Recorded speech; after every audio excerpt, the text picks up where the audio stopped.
Hey guys, before we get started, be sure to check out Theairsofttech on Instagram. Hey guys, welcome to part 2 of the JG G3 review.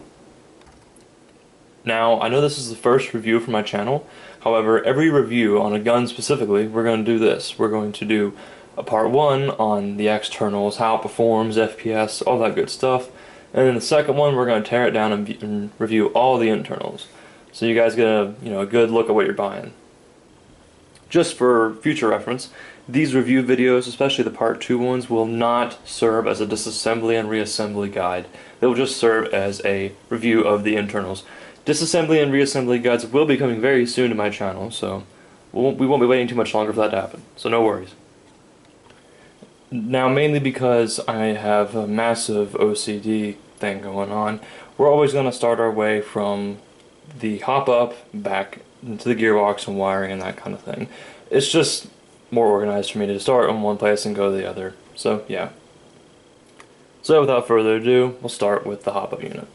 Now the Hopup unit itself is actually pretty nice. The plastic on it's a pretty hard plastic, and the way it's designed, I don't see it cracking very easily. As far as Hopup units don't normally crack.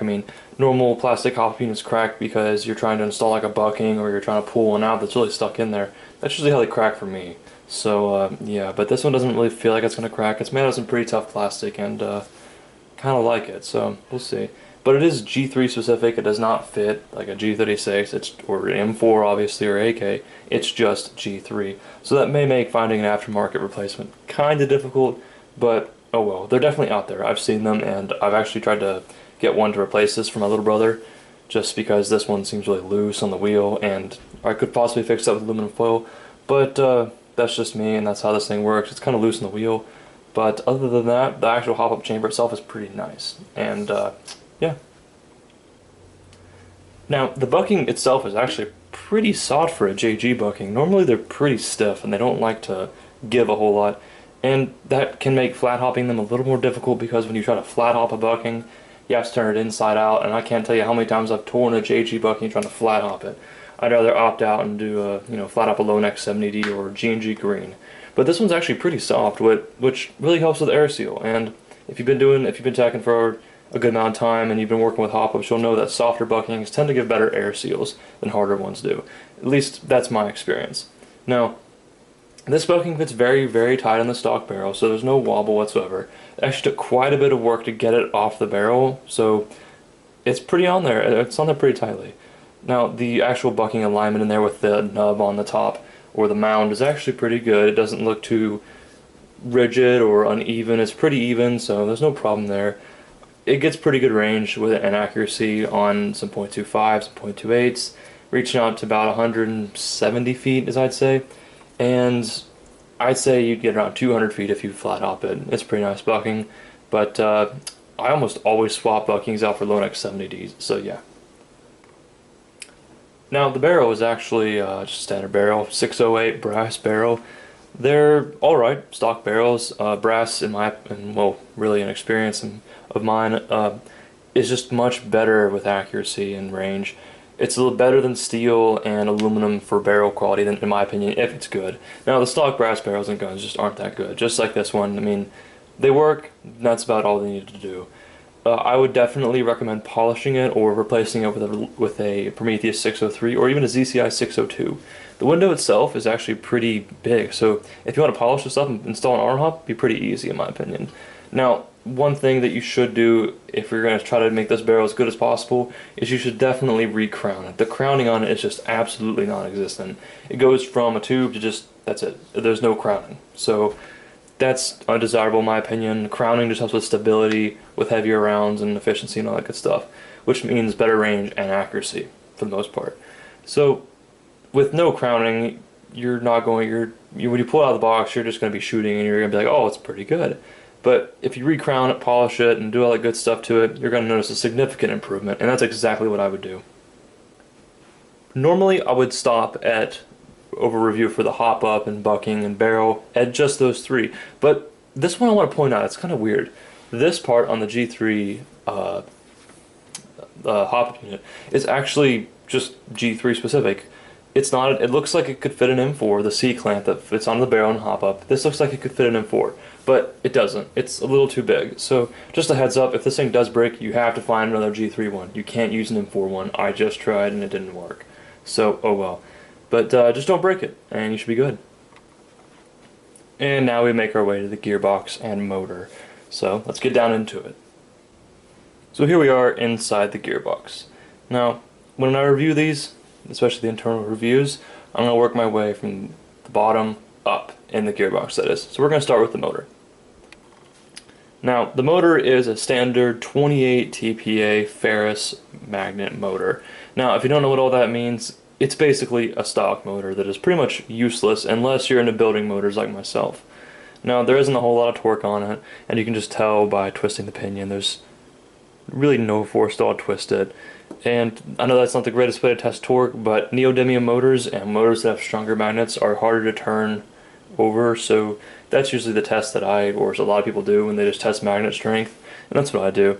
But yeah, like I said, it's 28 TPA, it is O-type, and it's pretty nice. Other than that, it runs, and there isn't a whole lot of wobble in the actual motor itself, so it's pretty nice. A lot of JG motors in my experience come with really tightly shimmed armatures, which is bad for efficiency.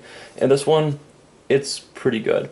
I'd have to actually tear it down and check out the alignment with the magnets and see exactly how well it meshes with everything as far as shimming goes.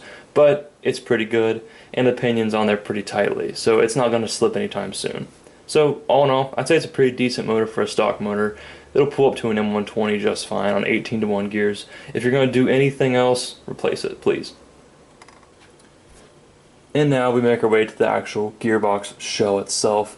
Now the shell itself is just made out of a zinc alloy, which is okay metal to make a gearbox shell out of, especially for people like JG who are making guns as cheap as possible, but yet tough. Now, zinc alloy is decently tough for the application that it's in, stress and impact. It's okay. It'll last on high RPS setups and up to an M150 full stroke. That's where I'd put the limit on it. For a DMR, it's pretty good. For high speed, it's pretty good. The only time I'd probably replace it would be A, if it cracked, or B, if I'm doing something crazy like an M190 DSG or full stroke setup. It does come pre-radiused. However, the radiusing job is not really complete, so I don't really know if I would call it a radiusing job, because it doesn't actually radius the gearbox. It's just kind of got circles in the corners without actually getting rid of the full corner. So yeah, that's it. The shell itself, like I said, is pretty strong. No need to replace it unless you either want to because you want a shinier one, or it's cracked or fractured, or it's deformed, or you're just doing something crazy that you need to replace it on. It does come with 7mm holes for it, so that's a good plus. I hate 6mm with a passion, and I just like 7mm better. 6mm is just incredibly small, and I just absolutely hate it. But other than that, this gearbox shell is pretty nice. And now we make our way to the gear set. The gear set is pretty nice. I actually really love JG gears, especially these older ones. They're much better than their newer gear sets that are just breaking so easily nowadays. But these gear sets are actually pretty good. They're machined very nicely and made out of some really nice steel. Now, I don't know the actual quality of the steel, but it's held up pretty well. Now, these new JG gears, the finishing on them is quite nice, like I said, and there's just really isn't much of a gripe in them. They honestly remind me of classic Army gears of how well they're finished and just machined. It's really nice. Now, the bevel gear has the thicker teeth on it, so those shouldn't be breaking like ZCI gears and core gears like those old ones that we used to deal with as techs. Those were just garbage. Now these gear, like this bevel, should hold up just fine on a high-speed setup. Now the newer ones will not. That is what I know for a fact because I've broken several of them on high-speed setups and DSGs. So I do not recommend JG gear sets for really high RPS, especially the new ones. The old ones are just fine. And these old ones, I really don't know what their limit are because I've never really broken the old ones, so I don't know. And I've ran them on M150s, M160s, and I ran them on M130s at 30 rounds a second. So I really don't know what the limit is on these, so they're just tough. Yeah. And the sector gear comes with a sector delay chip built in, which is really cool. I like that, and I like that most companies do that nowadays. Just really cool, and I hate having to put on a sector delay chip because I had to buy one, and I'm just cheap like that. out of the box, they were shimmed pretty well with the gearbox, so I wouldn't say there's too much of a problem there. However, I did re-shim them using GMP shims if you can't already tell. Other than that, they mesh really well together, and JG pinions and bevels just love each other, so no real problem here. Moving on. And here we have the bushings themselves. Now, on the stock gun, this does come with 7mm nylon bushings. However, I have replaced them with SHS 7mm PIM steel bushings. Now, all that just means it's steel, and it's not machined, it's just kind of casted. But anyway, they work fine. But the nylon bushings, they don't work fine. They suck. I absolutely hate nylon bushings. They're absolutely horrid. And I definitely recommend that you replace these automatically. Just get rid of them. Replace them with 7mm steel bushings and call it a day after you re-shim, of course. And here we have the anti-reversal latch, the part that everybody hates. Now, this anti-reversal latch is actually really tough. It's a JG anti-reversal latch if you can't already tell by the gun it's in and the stamping on it, as if the company people that made this gun, I don't know what they were thinking. Anyway, it's stamped JG, so it's tough. I've never broken a JG anti-reversal latch. I have broken anti-reversal latches before, and they typically break around the axle part where the axle meets the actual ARL. So this one's tough. I've never broken one, like I said. I've ran them on M150 springs, M160s, and high-speed setups. And normally an anti-reversal latch doesn't break, so no problem. And yeah, not much to talk about here. Oh, and if you're wondering, it actually does stay in place pretty well when you're closing up the gearbox. I know everybody hates anti-reversal latch, and to be honest, you're going to get the hang of it, trust me. And here we have the Lonely Spring Guide. Okay, so this spring guide is made out of nylon plastic. It's really not that strong, and it has no ball bearings if you can't tell. It just has a small little metal ring around the base, and kinda just support the spring on the spring guide, I guess? I don't know. Anyway, yeah, I'd upgrade this one immediately. I always run ball bearing spring guides in all upgrade guns. It just helps the spring to live. I mean, I'll explain this in a later video, so I'm not going to go into too much detail. But basically what a ball bearing spring guide does is it spins while the spring itself is going back and forth. Now, you have to have ball bearings on one side of the gearbox somehow, either in the front or the back. In the back preferably, because it doesn't add any weight to the piston, especially in high-speed setups. However, I mean, you can get away without running, one, but it increases the longevity of the spring, and that's what I like. I don't like broken springs in guns, and that has happened before. So if you're upgrading, replace it. If you're keeping it stock, replace it, even if you have the money. So that's what I would do. And here we have the spring, piston, and piston head. Now, since all this is basically one big bundle on stock guns, they normally come like this, we're going to review them as one big bundle. Now, the spring itself goes about like an M110, especially out of the box. Now, this one has significantly worn down over the year we've had it, and that's just what happens when you use a spring for a long time. So, yeah, it worked pretty well for a year, so no need to really replace it right off the bat. I say it's okay to go. Now, the piston itself is actually pretty tough. JG pistons are really tough, and they last pretty long. I've actually ran them on high-speed setups, like at 38 rounds a second, and they run just fine as long as you don't short stroke, because you're not short stroking a plastic piston. But yeah, I definitely recommend them if you just need to replace a broken piston, or they'll last pretty well. They're pretty tough. Just make sure you correct angle of engagement, and it'll last a long time. Now the piston head itself is actually pretty nice. I do like it. I do love JG piston heads, despite the fact there's a big fat metal lug in them. But yeah, they work really nice and they seal great, just like every other piston head. And it does have some ports. Now, I would expand those because it'd give a little bit better air seal, but yeah, that's what I would do if you're into DIY mods for your gun. And the back has a little hole in it. For whatever reason, I'm really not sure, because it's not big enough to be a blowback piston, and it most certainly isn't big enough to be like a weight reduction, so I don't know. And here we have the tappet plate and tappet plate spring. Now, this tappet plate really threw me for a loop, because for the first one, it's not a JG tappet plate. At least doesn't look like one, because JG tappet plates are normally this cream nylon color, so kind of weird to get a solid black one. But I think it's kind of cool. I like a little bit of color in the gearbox, and why not? Now, this tappet plate is just as tough as the others. I haven't broken it, there's no signs of wear, and it's decently flexible. So that's what you want in a tappet plate, you want flexibility. So, see if I can bend it here a little bit. See, it bends pretty well. Now, the tappet plate spring itself is just a standard, Chinese tappet plate spring. It works fine. Yeah, I mean, yeah, if you're having if you're bumping up the rate of fire in this gun to something like a DSG at like 50 or 55 rounds a second, more than likely you're gonna have to shorten the tappet plate, and that should do fine on this setup. But yeah, everything here is good to go. And we have this cylinder right in front of us. Okay, so this cylinder is, just noticing right off the bat, it's got a huge port. And for the barrel length, I guess it works, but I say they could move it up just a little bit more. It's kind of big, especially if you correct angle of engagement. It just has not as much air volume, and that's what happened to here, and I'll explain that later. But the finish on it is decent. It's just Chinese standard finish, and it's not the greatest, especially on the inside where you can see all the imperfections and nasty rings, especially right there on the end and on this end. You see all those imperfections. It's the black rings and the weird looking brass, kind of unfinished quality. But yeah, it works. Polish it up and it'll work just fine. But I do recommend replacing it if you're going to correct angle of engagement, mainly because when you correct angle of engagement, you put a spacer on the cylinder head and it sets it back, and that can lower the FPS, especially on cylinders that have such low volume for the setup. And here we have the cylinder head. Now, the cylinder head is pretty nice.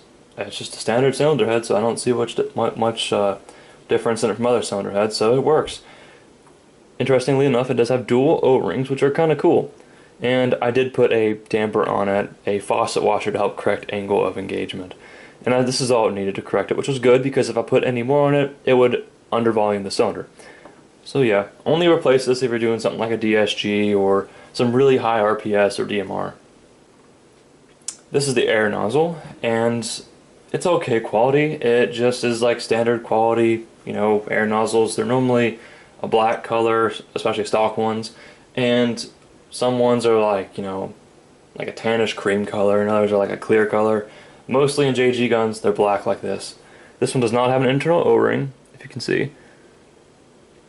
No internal O-ring whatsoever. So it doesn't seal that well on the cylinder head, and all it's doing is feeding a BB. So yeah, definitely upgrade it if you're going to just be upgrading parts. I don't ever leave these stock just because I don't like air leaks. But yeah, it works, so no problems there, I guess. And now we're going to test some compression, just to show it on camera. Now, compression is basically how good your whole piston, cylinder, piston head, and cylinder head assembly seal. And it basically means higher FPS and better consistency within shots, which can translate to even more accuracy and range. So, in short terms, it's a good thing to have. So let's test it out. It seems to lock up there pretty well, but there's a tiny air leak. Let's test it with the air nozzle. Okay, so we got our test going on here. Let's see how we get. Surprisingly, it's sealing about the same. Maybe a little less. Oh well. These are all stock parts, and these are parts that I actually didn't work on when I opened up the gun to tune it. So that's pretty good for stock factory compression, especially after a solid year of play. I'm kind of impressed. And here we have the trigger. Okay, so there's really not much about the trigger. I mean, it works, and this one works. It's made out of metal, like it says in the previous video. Yeah, it works, and it's a trigger, so not really much to review here. You can replace them with M4 triggers, which means a speed trigger and all that good fancy stuff. However, it just looks weird on a G3, and if that's what you want to go for, then go for it. And the trigger contacts. Next victim on our list. Now, JG trigger contacts, and just about any trigger contacts, are fine. There's really no point in replacing them unless they're burnt to a crisp because you decided to use an 11.1 volt LiPo on a stock gun. But these work just fine, and yeah, nothing really much to review here. The soldering job is pretty decent. I mean, it looks okay. I can't pull it off or jerk it off, and it hasn't come off yet in the year we've had it, so it's just fine. Now, my brother has been running an 11.1 volt LiPo on this gun, so oh well, but let's actually see what the buildup is in these. Okay, if you can tell, there's a little bit of brown and black on the edge of this trolley. Now, that means that we're having a arcing issue here, and that's because we don't have a MOSFET in here. And same thing on the actual trigger contacts right here. They are slightly turning brown, and that can lead to slower rate of fire, slower trigger response, and all that other good stuff. But yeah, this is why you run a MOSFET if you run an 11 volt LiPo. I strongly recommend them. But if you're just going to run this as a stock gun on a 9.6, it's just fine, or even an 8.4, just fine. Even a 7.4 volt LiPo, it's just fine. But if you upgrade to 11 volt, I recommend dropping in a MOSFET. Other than that, good to go. Now, the wiring here is kind of a tricky one.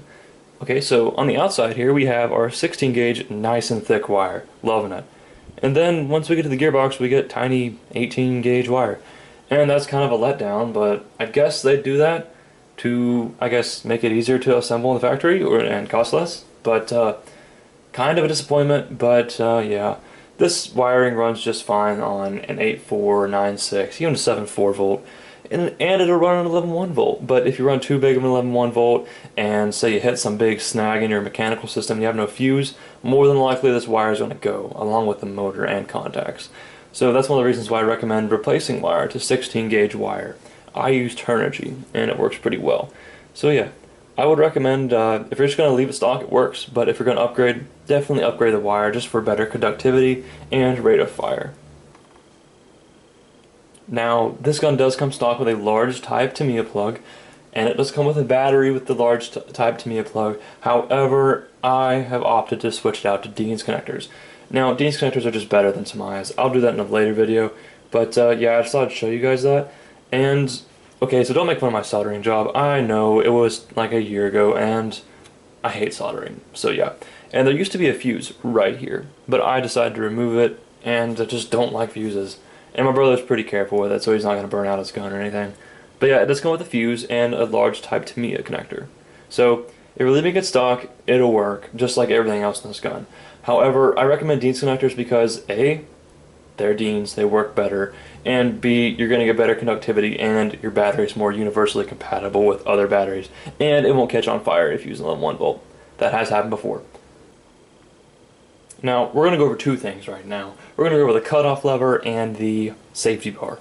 Now, the cutoff lever itself is pretty good. I don't have any problems with them. It's actually steel, and it's one of their older designs. The newer designs are a little bit more beefier and are also made out of steel. So, the only real improvement they made was making it beefier, in which some cases, it actually makes it worse. So, but that might be explained in a different video. This anti-reverse latch works great in this setup. Almost no overspin, even when using an 11.1 volt, so no problem. Now, the safety bar itself is pretty good, just like the cutoff lever. There's no problem with it, and normally you don't have problems with them. I do like how this safety bar has a little thing that goes up. It builds up the material right here. I don't like ones that are just a straight bar. I do like that design because underneath it does the same thing, which means the actual safety bar is thinner, but yet it has the same amount of contact. So it actually doesn't slip when you pull the trigger on safety. And I like that design. So yeah, good to go here. And here we have the selector plate. I don't know, got mixed up there. Anyway, this is almost looks like a version 2 selector plate at first. However, it's not. It's a G3 selector plate. And it only works on the G3, go figure. Just like every other model out there. But, yeah, it's good. No reason in it breaking, I guess. I would suggest that if this does break, to go look at Classic Army. I know they make one, and I think ASG, which is basically Lonex, makes one. I don't think SHS makes one, and I don't think ZCI makes one, so there go your cheap replacements. Other than that, this thing does have the metal, what's it called? The electrical safety, so that when it's, it only works when that electrical pad there contacts the pads on the back of the trigger contacts, which are really kind of cool. I like that setup. Other than that, it works just fine, and the cutoff lever spring is good to go, just like every other one. And that does it for the review of the JG G3 Part 2. Now, my conclusion of the internals of this gun, it's pretty good. However, I'm really not a big fan of the nylon bushings. I recommend you replace those near immediately. They will run just fine, but you definitely couldn't run any more than a 9.6 on them. They'll break up, they'll just chew up, and they will destroy your gears. Even though JG gears are really tough, if they're not working right, they'll break. And just everything else in this gun's pretty nice. My main gripe is if I were to recommend JG to do something different, I'd recommend them to put a metal spring guide in. It doesn't even have to be ball bearing, just metal would work fine. It breaks much less than a plastic one, obviously. And as just about any company, I would definitely recommend them to switch to Dean's. That's about it. And I do wish that for $150 for this gun, I do wish that it came with the JG Blue motor over this really cruddy 28 TPA ferrous magnet motor. Now, if it had neo magnets, it'd be great, but alas, it does not. So yeah, for a $150 gun, I don't really like what I'm seeing here. I just could see so much more room for improvement, especially those nylon bushings and the plastic, non-bearing spring guide. Everything else is pretty nice though, and it's pretty well on spec with what they're competing with. But the nylon bushings and spring guide are just undesirable. But yeah, that does it for this episode, guys. I will see you later when we review the KWA KM4 RAS and see if it really is engineered to outperform. See you guys later.